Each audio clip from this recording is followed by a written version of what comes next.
안녕하세요. 저는 평범한 직장에 다니는 30대 여자입니다. 어린 시절 저희 집은 참 화목했어요. 사춘기 시절 반항기조차 미미하게 지나갔을 만큼 애정 가득한 집안이었죠. 그렇게 10년 전 제게 닥친 불운은 너무도 참혹하다고 느껴졌어요. 그날은 여느 날처럼 학원이 끝난 저를 엄마가 데리러 왔어요. 집으로 돌아가는 길 차사고를 당했어요. 정신을 잃기 전 나눈 마지막 대화가 여전히 선명해요. 엄마, 나 너무 아파. 너무 무서워. 지희야, 괜찮아. 괜찮을 거야. 나중에 알고 보니 이웃분께서 사고를 목격해 빠르게 조치를 취해준 덕에 저는 늦지 않게 치료를 받을 수 있었어요. 회복을 위해 한동안 병원에서 지내야 했지만 그건 괜찮았어요. 그러나 저는 정신을 차린 뒤 마냥 안도할 수 없었어요. 왜냐하면 엄마는 이미 세상을 떠난 뒤였으니까요. 그 충격이 너무 커 저는 몸이 회복된 후에도 완만한 생활은 할 수 없었어요. 외상 후 스트레스 장애가 생겨 사고가 나기 전처럼 지낼 수 없었거든요. 저는 차에 올라타기만 해도 온몸에 땀이 송글송글 맺힐 정도로 극도의 긴장감을 느꼈기에 장거리를 차로 이동한다는 건 꿈도 못 꾼 채 지냈어요. 그래도 남은 가족들 덕에 저는 서서히 일상을 찾아갈 수 있었어요. 그리고 엄마를 사고로 떠나보낸 지 7년쯤 되었을 때 예비신랑을 처음 만났답니다. 예비신랑이 이직을 해 제가 다니던 회사에 저의 상사로 입사하게 되었죠. 안녕하세요. 김성훈입니다. 앞으로 잘해봅시다. 네, 최지희입니다. 잘 부탁드려요. 지희 씨는 좋겠네. 이렇게 잘생기고 능력 있는 상사도 만나고. 이렇게 멋지고 아름다우신 분들과 함께 근무하게 되어 제가 영광입니다. 팀장님은 평소 남직원의 칭찬을 자주 하던 분인지라 한 귀로 듣고 한 귀로 흘리는 편이었지만 이번만큼은 공감이 가더라고요. 뿐만 아니라 저를 콕 집어 말한 것도 아닌데 예비신랑의 말에 괜히 얼굴이 붉어지기까지 했죠. 아마도 저는 예비신랑을 보고는 첫눈에 반했던 것 같아요. 예비신랑은 당시 제 시선에선 완벽에 가까운 사람이라 생각했어요. 회사에서 스카우트 제안을 했을 정도이니 인정받은 것은 물론 훤칠한 외모에 활기찬 성격까지 돋보이던 사람이거든요. 그렇기에 예비신랑은 사내에서 인기가 꽤 있었어요. 지희 씨는 일할 맛 나겠네. 그러게. 자기는 무슨 복이 있길래 굴러들어온 상사가 성우님이니? 배울 점이 참 많은 분이죠. 덕분에 전보다 업무 효율이 많이 올랐어요. 하지만 본의 아니게 저는 여직원들의 질투 대상이 되기도 했어요. 제가 눈에 띄는 편은 아니라 근무하면서 단 한 번도 구설에 올라본 적 없는데 예비신랑의 입사 이후 많은 여직원의 입방아에 올랐거든요. 요즘 이 팀 최주임 얼굴에 웃음꽃이 다 폈더라. 난 그런 모습 처음 봐. 패션은 또 어떻고요? 당장이라도 꼬리칠 기세던데요? 성우님이랑 거의 붙어있다시피 하던데 부러워 죽겠어요. 나중에는 그런 구설수가 예비신랑 귀에까지 들어갔어요. 그때부터였던 것 같아요. 유독 적극적인 태도로 저를 대했던 건 말이에요. 자기로 인해 제가 꽃뱀 불려우 같은 꼬리표까지 달게 되었을 때 예비신랑이 저를 대하는 모습이 눈에 띄게 바뀌었거든요. 그런데 그 추문이 계기가 되어 저와 예비신랑은 눈이 맞았고 그렇게 사내 커플로 발전하게 되었어요. 예비신랑과의 인연은 제게 너무도 특별했고 또 소중했어요. 제게 생긴 스트레스 장애가 예비신랑의 노력 덕에 정말 많이 좋아졌거든요. 물론 차를 탈 때 여전히 긴장은 됐지만 한두 시간 정도의 거리는 자동차로 이동이 가능할 정도로요. 거기다 예비신랑은 우리 가족에게도 각별했어요. 엄마를 잃은 후 오랜 세월이 흘렀음에도 우리 집은 종종 가라앉은 분위기가 맴돌곤 했어요. 하지만 예비신랑이 왕래하면서부터 훨씬 사람 사는 분위기로 바뀌었죠. 아이고, 우리 성훈이 왔네. 내가 예비사위 오는 날을 손꼽아 기다렸어.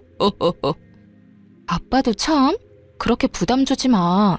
자꾸 그러면 우리 집에 놀러 오고 싶겠어? 저도 아버님 뵙는 날만 손꼽아 기다렸는데 통했네요. 자기야, 부담이라니.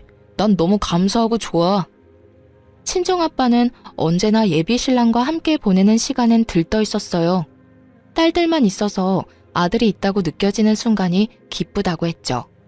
제 예비 시부모님도 참 따뜻한 분이었어요. 저를 처음 봤을 때부터 상냥히 대해주셨고 엄마를 잃은 제가 안타깝다며 잘 살펴주었답니다.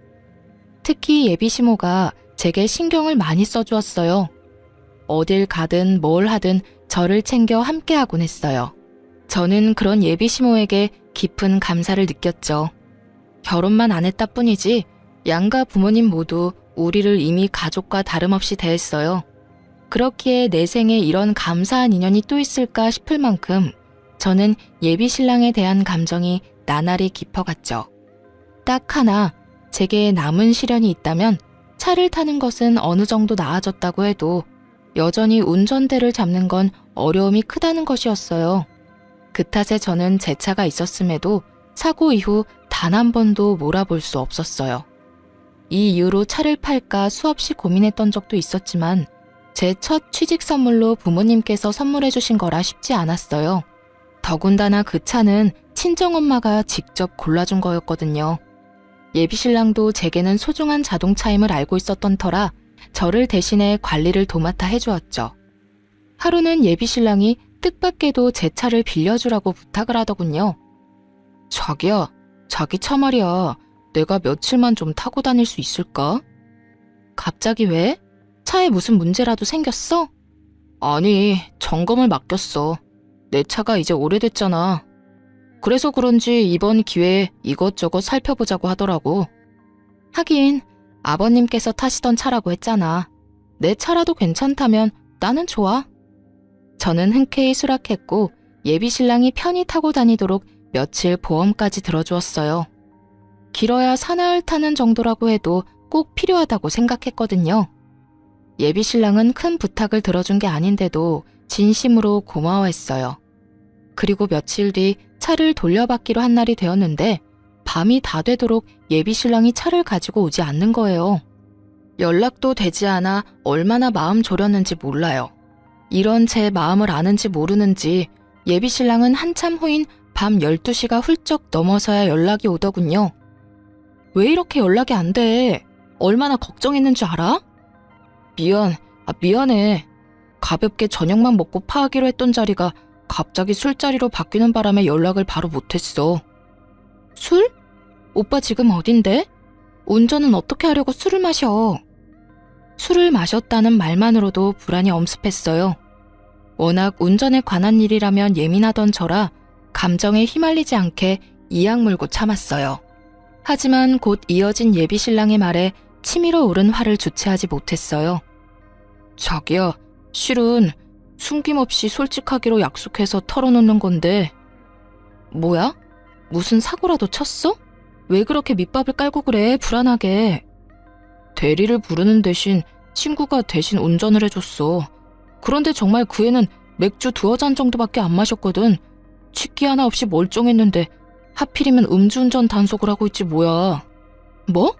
그럼 지금 술 마신 사람한테 내 차를 맡긴 채 오빠까지 타 있었다 이거야? 진짜 미쳤어? 미안, 내가 차는 내일 가져다 줄게. 오빠 정말 생각이 있는 거야 없는 거야? 내가 믿고 빌려줬으면 실망을 시키지 말아야지. 어떻게 음주운전인 걸 뻔히 알면서 운전대를 맡겨? 아니, 운전을 정말 잘하는 친구기도 하고 또 맥주 조금 마신 건 사실 술 마신 것도 아니잖아. 예비신랑은 핑계댈 구실을 찾는 듯 했지만 이게 그런다고 그냥저냥 넘어갈 수 있는 문제인가요? 저는 다음날 예비신랑이 우리 집 앞으로 차를 몰고 오자마자 블랙박스 확인을 해보려고 했어요. 그런 저에게 서운하다며 화를 내더군요. 최지, 너 나 못 믿어? 뭘 알고 싶어서 블랙박스까지 확인하겠다는 건데. 못 믿을 행동을 먼저 했잖아. 오빠가 음주운전을 한 건지 확인하려고 그런다 왜? 그리고 왼편 문짝 긁힌 자국 안 보여? 어떻게 된 건지 직접 확인해야 할 거 아니야. 아 그래, 내 친구가 차 빼다가 조금 긁어먹었다. 내가 수리해 줄게. 그럼 될 일을 왜 이렇게 유난이야? 저는 언성을 높인 예비신랑을 뒤로 한 채 블랙박스를 켜 차를 빌려줬던 날부터 살펴보기 시작했어요. 그리고 곧 또 다른 사실을 알게 되었죠. 예비 신랑이 제 허락도 없이 차를 그 친구에게 빌려주기까지 했더군요. 알고 보니 자기 차를 정비소에 맡겼다는 것부터 거짓이었어요. 제게 차를 빌릴 구실일 뿐이었던 거예요. 몰래 제 차를 빌려준 것도 모자라 긁어먹고 또 음주운전까지 맡겼던 겁니다. 저는 이 모든 상황에 열이 뻗쳐 예비 신랑을 쥐잡듯 잡아댔어요. 정말 너무하다는 생각 안 들어? 나한테 이 차가 어떤 차인 줄 몰라? 빌려주고 싶거든 오빠 차를 빌려주던가. 거짓말까지 치면서 이랬던 이유가 뭔데? 이러면서 뭐? 유난이라고? 자기야, 내가 미안해. 정말 진심으로 잘못했어. 그러니까 진정하고 이야기하자, 응? 나 무시하고 버린 이 상황에 진정 같은 소리 하고 있네. 일은 능력껏 척척 잘도 하는 사람이 이런 사리 분별도 못하는 게 말이나 돼? 도대체 왜 이러는 건데 왜? 자기야, 무시라니 절대 그런 것 아니야. 그날 제게 용서를 빌겠다며 음주운전을 했던 그 친구까지 제 앞에 데려와서는 다시는 이런 일 없을 거라고 빌더군요. 거기다 둘이서 책임지고 제 차를 수리해 놓겠다고 약속했죠. 물론 그런다 해도 제 화가 쉽게 누그러지진 않았어요. 다만 이번 일을 통해 예비 신랑이 생각을 고쳐먹겠구나 싶었어요. 실로 그날 이후 차에 관련해서는 좀 더 신중하려는 모습을 보여줬어요. 그래서 제게는 하나의 사건이라고 표현해도 될 만큼 문제의 날이었지만 더는 책잡지 않고 넘어가기로 했어요. 그 후 6개월쯤 지났을 때 저희는 양가 부모님께 결혼 허락을 받았고 얼마 지나지 않아 상견례까지 하게 되었어요. 그렇게 본격적으로 결혼 준비를 하기 시작했죠. 그런데 모든 과정에서 어찌나 엄마 생각이 나던지 평소 잘 꾸지도 않는 꿈에 여러 번이나 엄마가 나올 정도로 사무치게 보고 싶더라고요. 그럴 때면 며칠을 감정이 널뛰기라도 하듯 오르락 내리락 요동을 쳤어요. 결혼을 앞둔 사람들은 싱숭생숭한 마음이 들기도 한다던데 그 때문이라 여기며 저 스스로 다독여가며 그렇게 결혼 준비를 이어갔죠. 하루는 친언니를 도와 조카들을 놀아주며 시간을 보냈어요. 간만에 누리는 여유라는 생각에 기분이 들떴어요. 그런데 친언니가 툭 던진 몇 마디에 깊은 고민에 빠졌습니다. 지희 너 아직 운전할 생각 없어? 갑자기 그런 건 왜 물어? 언니도 알잖아. 나 아직 운전은 무리라는 거. 그래도 결혼하면 금방 아이도 생길 텐데 괜찮겠어? 꼭 운전해야 할 필요는 없는 거 아니야? 애엄마라고 다 운전하는 것도 아니고 말이야. 꼭이라기보단 엄마가 운전할 수 있다는 게 육아엔 정말 큰 도움이 되거든. 언제가 됐든 운전할 마음이 조금이라도 있는 거면 지금부터 연습해보는 건 어떨까 싶어. 친언니의 말을 부정할 수는 없더라고요. 친언니뿐 아니라 주변에서도 운전하는 엄마들을 심심찮게 볼 수 있으니까요. 더군다나 남편이나 저나 적은 나이는 아니니 1년 정도만 신혼을 즐기고 바로 아이를 낳고 싶었어요. 그러니 친언니의 말에 절로 동요되었죠. 고심 끝에 저는 운전대를 잡아보기로 결정했어요. 못한다고 안 하면 평생 끝내지 못한 숙제로 남을 것 같았거든요. 그래서 친정아빠에게 운전 연수를 부탁했어요. 아빠, 나 운전 연습을 시작하려는데. 그게 정말이야? 그래, 이제 용기 내서 도전해봐야지. 잘 생각했다. 그치? 그래서 말인데 아빠가 좀 도와줘요. 잘 생각했다고 격려하던 아빠는 도와달라는 말에 적잖게 놀란 듯 보였어요. 말까지 더듬으며 말을 이었죠. 내가? 전문가한테 배우는 게 어떨까? 안전을 최우선으로 생각해야지. 아빠랑 몇 번만이라도 같이 연습해보고 자신감 조금 붙으면 그땐 학원 등록해서 연습할게. 제발, 응? 운전대를 잡는다는 생각만으로도 입이 바싹바싹 마르는데 낯선 사람을 옆에 태우고 운전을 한다는 건 제게는 아직 너무도 큰 어려움 같았어요. 그래서 무사고 경력 30년이 넘은 아빠의 도움이 절실했습니다. 그러다 보니 결혼을 앞둔 이 나이에 철부지처럼 졸라댔네요. 운전으로는 아빠도 베테랑이지 않느냐며 말이에요. 자식 이기는 부모 없다더니 저희 아빠도 제 부탁에 결국은 응해주었어요. 그렇게 주말에 2시간씩 제 차로 연습을 하기로 했답니다. 드디어 첫 운전 연습을 앞둔 전날 밤, 생각만으로도 긴장이 되어 한참이나 뒤척이다 잠이 들었어요. 그 탓인지 저는 꿈까지 꾸게 되었는데요. 그 꿈에는 이전에 왕왕 나오던 친정엄마가 평소와는 다른 모습으로 나왔어요. 다급하고 불안한 표정으로 무슨 말을 하고 싶은 건지 소리도 나지 않는데 연신 입을 뻐끔거리며 말을 하는 거예요. 엄마, 뭐라고? 소리를 내서 말을 해봐. 하나도 안 들려. 꿈속에서 제가 엄마를 등지고 몸을 돌리려는 그때 엄마가 제 손목을 확 잡아 끌며 소리쳤어요. 안 돼! 안 돼! 그 차는 안 돼! 저는 그 순간 번뜩 눈이 떠져 잠에서 깼어요. 결국 운전 연습을 하기로 한 날 아침, 찜찜한 마음에 친정아빠에게 연습을 미루자고 한 뒤 레커차까지 불러 제 차를 정비소로 옮겼습니다. 예비신랑은 주말엔 늦잠을 자는 편이라는 걸 알기에 제 꿈 때문에 쉬는 사람에게 이런 부탁을 하고 싶지는 않더라고요. 다행히 정비소에 도착하자마자 제 차를 점검받을 수 있었어요. 그런데 차를 맡긴 지 1시간도 채 되지 않아 정비사에게 연락이 왔고 저는 정비사의 말에 기함했습니다. 차주님, 이거 차가 완전 엉망진창인데요. 수리하려면 장난 아니겠어요. 네? 그게 무슨... 제 차랑 다른 차가 헷갈리신 거 아니에요? 지금 우리 정비소에 있는 차락은 차주님 차뿐인데 헷갈릴 거 뭐 있어요?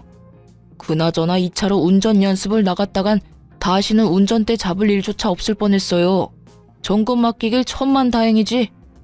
저는 정비사의 말이 전혀 이해가 가질 않았어요. 최근에 예비신랑에게 빌려준 것 말고는 차에 올라타 본 적도 없는데 사고라니요. 무슨 말씀을 하시는 건지 도통 이해가 안 되네요. 거의 탈 일 없는 차라서 분기마다 꼬박꼬박 점검하는 거 아시잖아요. 어떻게 된 사정인지까진 나도 모르지만 내부만 보면 충돌 사고가 있었던 모양이에요.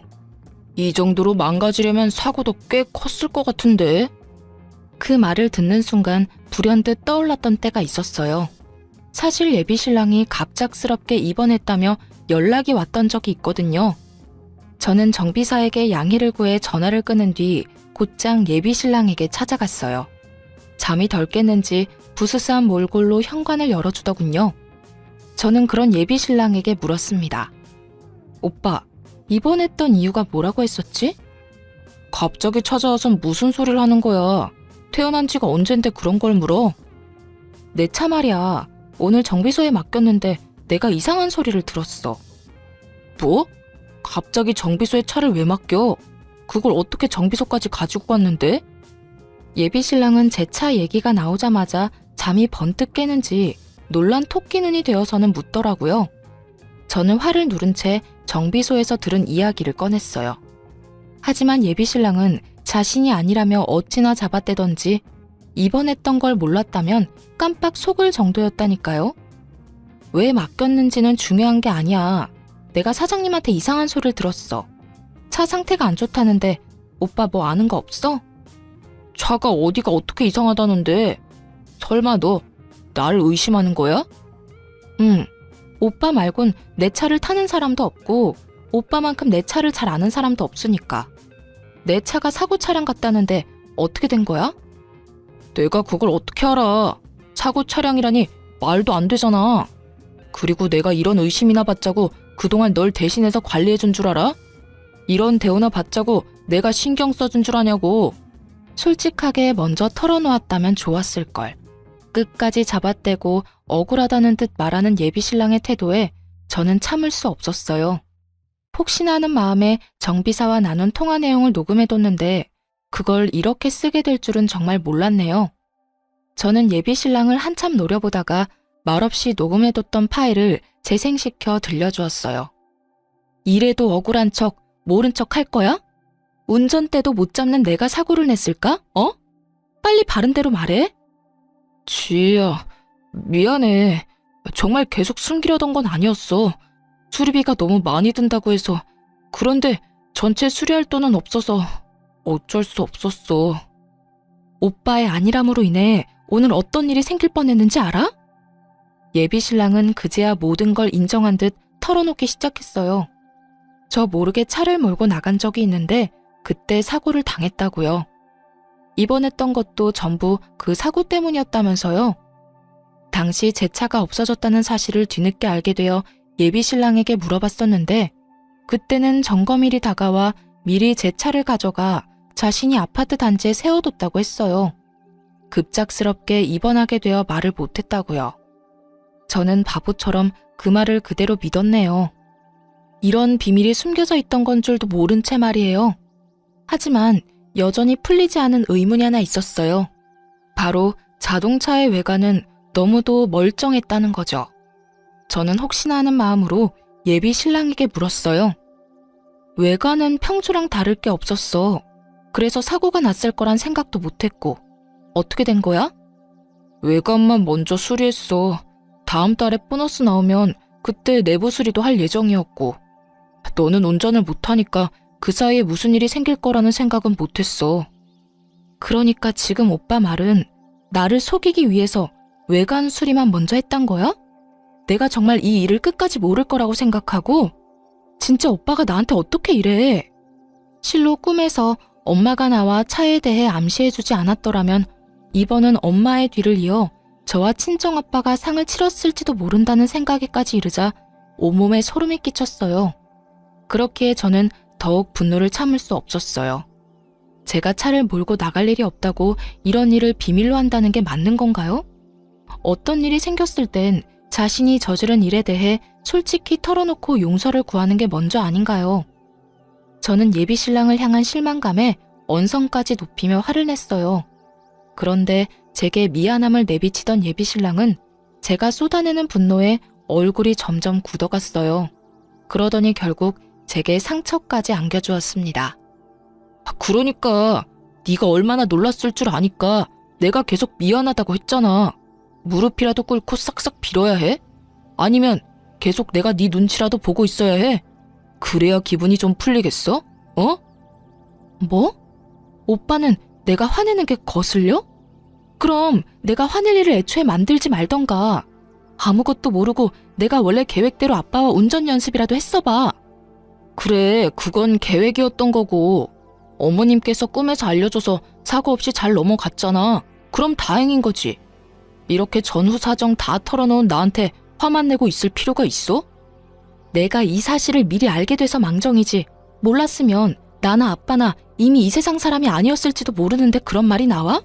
내가 화내는 것만 기분 나쁘냐고. 아니, 그래서 누가 사고 났어? 어? 그런 것도 아닌데 왜 오버야. 미안한 마음 싹 사라지게 왜 이렇게 성질나게 하냐 넌?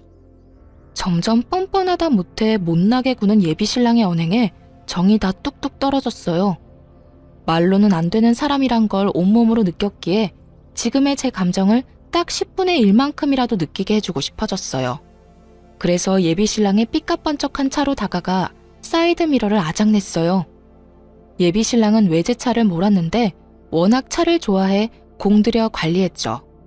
적잖게 놀랐는지 급히 뛰어와 저를 뜯어말리며 노발대발했어요. 너 진짜 미쳤어? 지금 내 차에 뭐 하는 짓이야? 너 이거 수리비가 얼만 줄은 알고 이러는 거야? 내가 알게 뭐야. 너도 한번 당해봐. 이거 놔. 이거 안 놔? 이 정신 나간 게 너 같으면 놓겠냐? 이런 식으로 복수하는 거야 뭐야? 너 원래 이렇게 무식한 애였어? 질리게 왜 이래? 무식? 나도 일자 무식한 너랑은 미래를 약속할 가치도 없어. 당장 파혼해. 당장. 저의 파혼 선언에 예비 신랑이 벙찐 틈을 타 그의 손을 뿌리치고는 그 길로 택시까지 잡아타고 예비 시댁으로 향했습니다. 갑작스러운 제 방문에 예비 시댁 식구들은 꽤 놀란 듯 보였어요. 네가 연락도 없이 무슨 일이니? 급한 일이라도 있는 거야? 어머님, 아버님, 저 오빠와 파혼하겠습니다. 이 말 하러 왔어요. 이게 다 무슨 소리야? 너희 싸웠냐?